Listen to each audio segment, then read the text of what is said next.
We'll tally those, and we'll get a count, write it down. We will then run those through the scanners, and they ought to match. And once we validate that that scanner is scanning properly, we will then be scanning every single ballot again on the central scanners. Like I said, we're making estimates of time. We don't know. Like I said, I'm hoping there's some time when our elections workers will get some sleep, because it's going to be a high stress thing, because again, the eyes of the world are upon them. But that's the essential outline of how it works. There's other details of how you handle it, but that's the basics.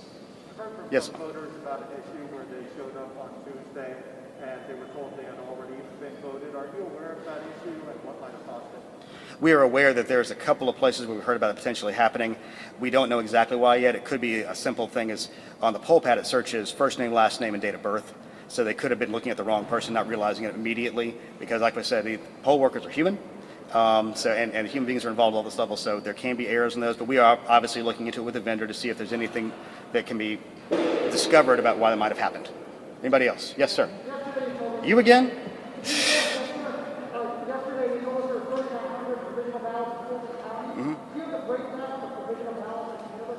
I do not right now. We're trying to get that, but again, we're trying to leave the elections officials and directors to their actual counts. Yes, sir. Real quick, I know you mentioned about 4,000 that are left pending in U.S. provisional military. Realistically, from where we were yesterday and today, this could be done by midnight. Can you give us some level of timeline of when we could see that for everyone at home fighting their fingernails? Well, here's the reality. I think the ballots talking about here today will probably be done today to tonight. But remember, close of business means their stuff's coming in at close of business. So we don't know the volume of those. We don't know where they're going to be. Somebody could have left, they could be exhausted and have to get the mail, after that. So there's no way of knowing exactly. I anticipate we should get closer to final on Saturday. People going through it, their damaged ballots, make sure they get reconciled properly and duplicated properly and scanned. So it'll be probably this weekend. And normally it wouldn't matter if the difference wasn't 1,000 votes. Yes, sir. No, so no conversation. You mentioned the closest. We're hearing a lot about the counting of ballots in Georgia and the speed we're counting them. Is this a counting problem, or is this simply a matter of the margin, the fact that we have so close an election? There's two things in here. I know many people seem to forget we were still in the middle of a pandemic during a lot of this. So Georgia historically has about 5% absentees. This time it's like close to a third. And that's about 1.25 million ballots that we're having to count. So they've never had to handle this volume of paper before. And they're having to handle the volume of paper and the handling and all of the ballot custody rules around those things. There's extra things we never had to deal with before. I think we're going to make T-shirts that says I survived the 2020 election, where we have a pandemic, merging elections, hurricane, and then recounts. So that's going to be our plan. But it's mainly a question of the volume. Okay, yes, sir. Hey. Thanks for doing this conference. It's been really helpful. Just to could you reiterate, you think that all of the ballots will be counted up by the end of the weekend? That's what you think? Again, we can't know what's happening in all 159 counties. The only state with more counties than us is Texas. So we anticipate most of it will be, and the problem is they could find a couple things with doing the reconciliations. That's why you have certification, to get to that final number. And we're trying to get the counties to certify as fast as they can so we can move to our risk limiting audit, so then we can certify as fast as we can and move to what looks like a likely recount called by either one of the second place candidates. Has any county that is still counting requested more either equipment or technical assistance throughout this week? There was in Chatham County, they wanted to have one more adjudication server, and that was supplied. Yes.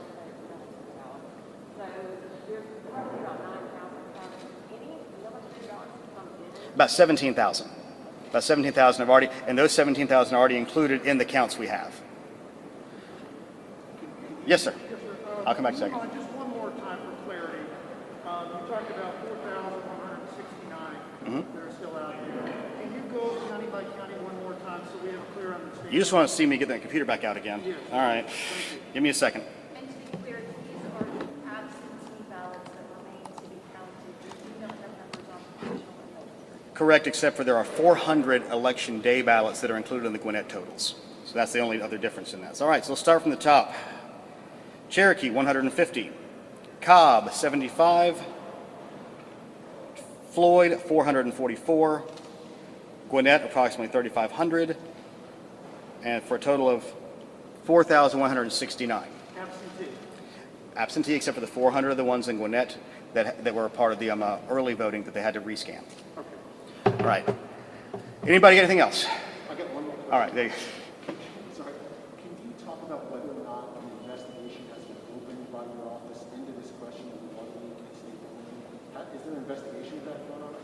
Not that I'm aware of. I mean, and I want to put some clarity to this because we have some more information about it. It wasn't a water main break. What it was during the off season and during the pandemic, they shut off the toilets.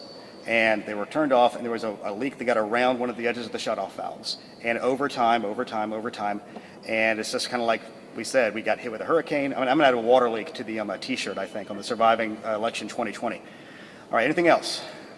All right, thank you. Oh, Just adding to the issue of the investigation. yeah. Since you guys are investigating anything that has a credible clear, are we talking about dozens, hundreds? How many investigations? I really couldn't say right now, because there's different levels of investigations. So you do the phone calls to make sure there's any credibility. Then you're like, yes, there's credibility. Then there's a real investigation. So I'm not going to parse through that. Obviously, we're getting stuff. And, if you look on Facebook and Twitter, obviously there's millions of problems all across the country. If somebody has a credible complaint and they have some kind of evidence or some kind of trail to an evidence, they can give our office a call. And if they're in another state, give your state office a call. Because we want to make sure we protect the integrity of the ballot, because that's the way you're going to build faith back in the system that the outcome of the election is correct. Thanks a lot, y'all. Thank you. Thank you.